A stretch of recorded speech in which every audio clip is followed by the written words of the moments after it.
네, 그러면 비열과 현열, 잡열은 또 무엇인지 확인해 보도록 하겠습니다. 먼저 비열이라고 하는 것은 정의를 잘 알고 계셔야 됩니다. 왜냐면 정의를 통해서 단위로 만들 수가 있거든요.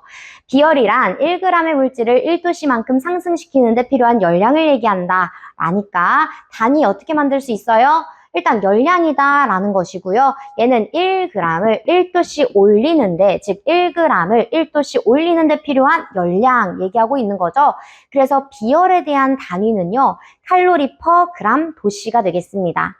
사실상 1도씨, 1켈빈 도씨 똑같잖아요. 그래서 여기에서만큼은 칼로리 퍼 그램 켈빈 이렇게 하셔도 맞습니다. 괜찮아요.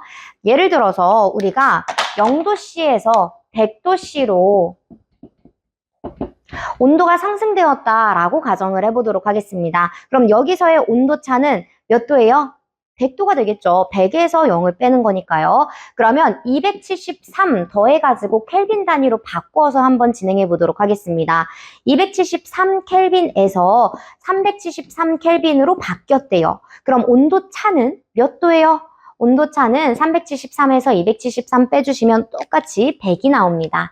이렇듯 우리가 온도차에 대한 개념으로 확인했을 때 섭씨로 표현하나 켈빈으로 표현하나 똑같다더라. 따라서 여러분들은 비열에 대한 단위로 켈빈을 적용해서 써주실 수도 있습니다. 네, 그래서 두 가지 전부 다 비열 단위다라고 생각하시면 됩니다. 물론 단위 체계가 완전히 다르지만 이런 식으로 온도 차를 표현하기 위한 도 단위는요, 온도 단위는 써도 된다라고 하는 거. 자, 두 번째, 소방에서의 활용 마찬가지로 읽어보도록 하겠습니다. 물은 비열이 매우 커서 냉각수화 효과가 매우 우수하다라고 나오고 있습니다. 자, 즉 물이라고 하는 것은 1g을 1도씨 상승시키는 데 필요한 에너지가 엄청나게 많이 함유되어 있다라는 말이잖아요. 즉 단위 질량당 얘가 기화하면서 뺏을 수 있는 열 에너지가 엄청나게 많기 때문에 냉각수화에 우수하다, 뛰어나다라고 표현을 하는 겁니다. 그래서 물의 비열 알고 계셔야 됩니다. 물에 대한 비열 몇이에요? 1이라고 나와요. 즉 1칼로리 퍼 그램 도시다. 이렇게 체크해 주시면 됩니다. 근데 보니까 단위가 살짝 다른데요. 그쵸? 위아래에다가 키로라고 하는 접두어를 이렇게 표현을 해줘도 똑같다 요 말이에요. 자, 이 키로라고 하는 접두어는 10의 몇 승? 10의 3승을 표현하고 있는 거죠. 그래서 조금 더 큰 단위로서는 킬로칼로리 퍼 킬로그램 도시 이렇게 표현할 수가 있고요. 나는 작은 단위로 표현하겠다라고 한다면 칼로리 퍼 그램 도시 이렇게 표현하셔도 괜찮습니다. 둘 다 어쨌든 상수에서 차이가 있다고요? 차이가 없다. 단위에서만 차이가 있는 거다. 되셨죠? 그래서 물에 대한 비열은 1로 매우 크다. 그래서 문제 자체에서 다음 물질 중에 어떤 물질이 비열이 가장 큰가요? 이런 식으로 나왔을 때에도 여러분들은 그냥 물 이렇게 바로 체크를 해주실 수가 있겠습니다. 비열이 크면 물 입자가 많은 열량을 흡수해서 냉각 효과가 향상이 된다. 메커니즘 한번 써놨으니까 읽어보시고요. 그 다음 현열과 잡열 바로 넘어가도록 하겠습니다. 먼저 첫 번째, 현열이란 물질을 가열했을 때 상태 변화 없이 온도 변화에만 사용되는 열량을 얘기한다. 여기서 중요한 포인트는요, 온도 변화에만 요 포인트입니다. 즉 온도 변화를 하는데 필요한 열량을 모두 다 현열이라고 표현을 해줄 거고요. 그럼 잡열은요, 얘는 온도 변화 없이 고체, 액체, 기체 등으로 물질의 상태가 바뀌어지기 위해 필요한 열량을 잡열이라고 할 겁니다. 즉 현열은요, 실질적으로 내가 눈에 보이는 열을 얘기하는 거고요. 잡열은 온도가 상승하지 않기 때문에 실질적으로 보이진 않아요. 그렇지만 잠재되어 있는 잠정적인 그러한 열량이라고 해석하시면 되겠습니다. 그래서 얘는 상태 변화를 하기 위한 열량이다. 이렇게 해서 마무리 지어주시면 되겠습니다. 네, 그러면 현열과 잡열에 대해서 우리 명확하게 그래프를 보면서 다시 한번 비교해 보도록 하겠습니다. 자, 먼저 그래프는 온도와 열의 공급에 대한 그래프입니다. 여기에서의 열의 공급은 말 그대로 에너지를 공급하고 있는 시간에 대한 내용이라고 보시면 되겠습니다. 즉 시간에 따라서 무조건 에너지는 공급되는 거다라고만 생각해 주시면 되겠습니다. 지금은 물을 예시로 들고 있죠. 자, 여기에서 요거 영하 20도로 다시 한 번만 고쳐주시고요. 영하 20도 상태일 때 물은 어떠한 상태로 존재해요? 당연히 고체 상태인 얼음으로서 존재하게 될 것입니다. 그래서 얼음에서부터 시작한다고 보시면 돼요.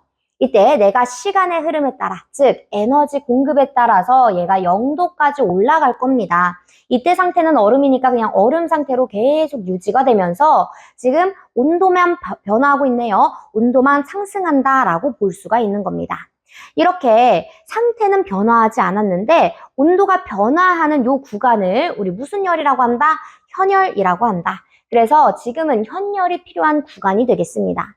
그리고 0도에 계속 머물러 있는데 시간의 흐름에 따라 에너지는 계속 공급되고 있는 거 보이시나요?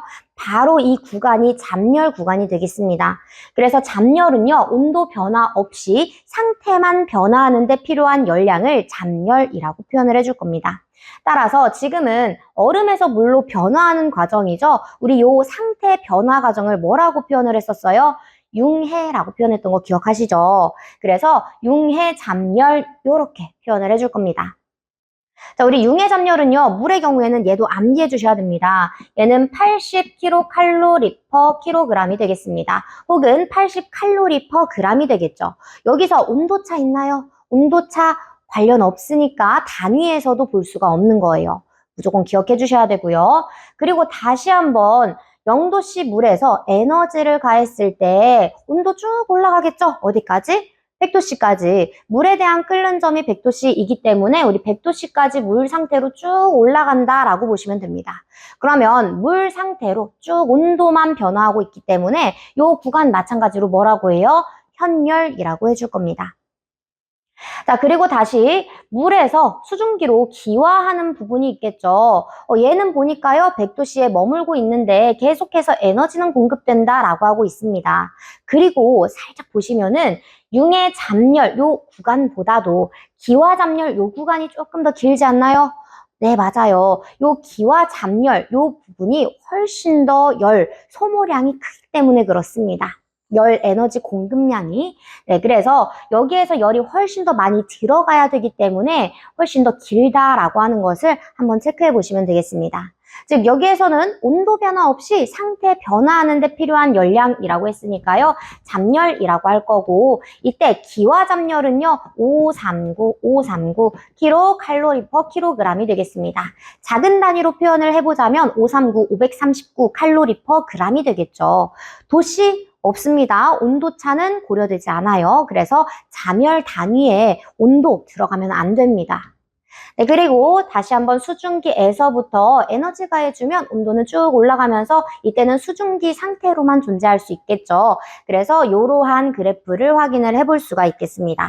자, 그러면 지금부터 암기를 해달라고 말씀드렸던 게 딱 세 가지가 있었습니다. 먼저 첫 번째, 융의 잠열은 80kcal/kg. 이때 물에 대한 비열은요. 물 비열은 1이라고 했고요.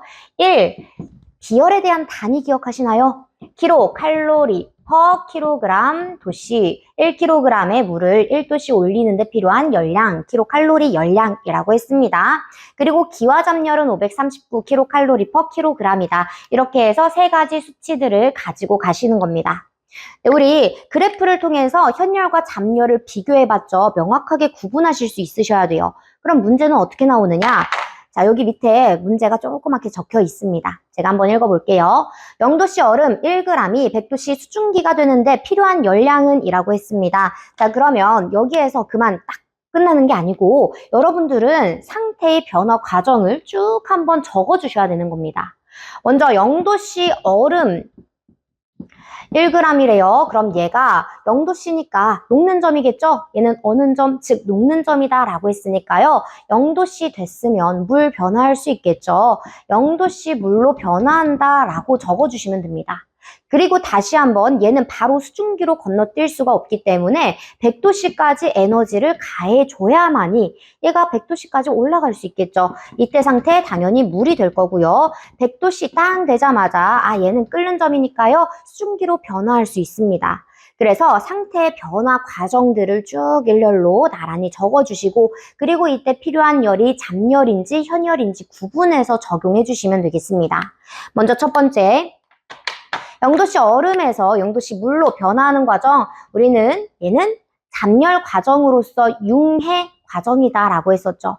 특히나 융의 잠열은 몇이라고 했어요? 80 칼로리 퍼 g이라고 했으니까요. 그대로 적용하시는 겁니다. 자, 우리 열량은요, 무조건 칼로리 단위로 혹은 킬로칼로리 단위로 표현을 해주는 겁니다. 그래서 칼로리 단위 만들기 위해서 칼로리만 남기고 나머지 단위들을 전부 다 없앤다고 보시면 돼요. 즉 여기서는요 80 칼로리 퍼 g이라고 했으니까요 몇 g이 왔다 갔다 하는 거예요. 그렇죠. 1g이 상태 변화하는 거니까요 1g 해가지고 곱해서 g 날려주는 겁니다.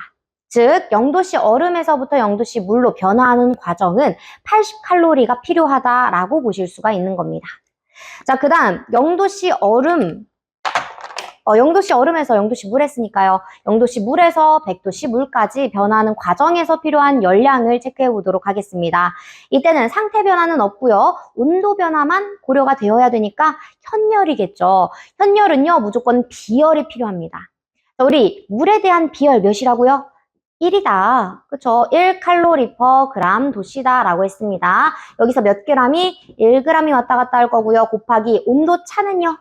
100도 차이가 나겠죠. 그래서 100 곱해주시면은 어차피 100 나옵니다. 즉 100칼로리다라고 적어보실 수가 있는 거예요. 되셨죠? 아, 그러면 그램 날아가고 도시 날아가니까요. 여러분들은 요 현열 과정은 무조건 100칼로리다라고 체크를 해보실 수가 있는 겁니다. 자, 근데 아직 끝나지 않았어요. 100도씨 물에서 100도씨 수증기까지 넘어가는 잠열 구간이 또 남아 있습니다. 여기서의 잠열 어떻게 구한다? 여기서의 잠열은 기와잠열 이용한다. 우리 기와잠열은 539다라고 했습니다. 칼로리 퍼 g이라고 했으니까요. 곱하기 1g이 왔다 갔다 할 거예요. 라고 체크해 주시면 우리 그램 없어지면서 칼로리 단위로 표현될 수 있겠죠. 그럼 문제의 정답은 어떻게 표현하시면 된다고요? 여기서 잠열 80칼로리 플러스 현열값 100칼로리 플러스 539 요렇게 해서 칼로리 단위 적어주시면 필요한 열량이 나오게 됩니다. 요거만 체크해 주시면 되겠죠. 요런 식으로 문제가 나오기 때문에 여러분들은 요러한 계산 문제를 많이 연습을 해보셔야 되겠습니다. 자, 정리를 해보자면 우리 잠열은요 무조건 잠열 필요해요. 기와잠열, 융해잠열 수치는 무조건 암기가 되어 있어야 되고요. 현열을 구하려면 뭐가 필요하다? 비열이 필요하다. 근데 이때 물에 대한 비열도 무조건 암기사항이라고 말씀드렸습니다. 물에 대한 비열을 통해서 몇 g이 왔다 갔다 하는지 그리고 온도 몇 도씨가 차이가 나는지 등을 고려하셔가지고 요 현열 값을 만들어 주시는 겁니다. 지금은 여기에서부터 끝까지니까요. 0도씨 얼음에서부터 100도씨 수증기까지 이동하는 즉 변화하는 과정에서 총 소모되는 열량은 전부 다 더해서 합산해서 총 열량 값으로 표현을 해주시면 되겠죠. 네, 이렇게 해서 정리 마무리 짓도록 하겠습니다.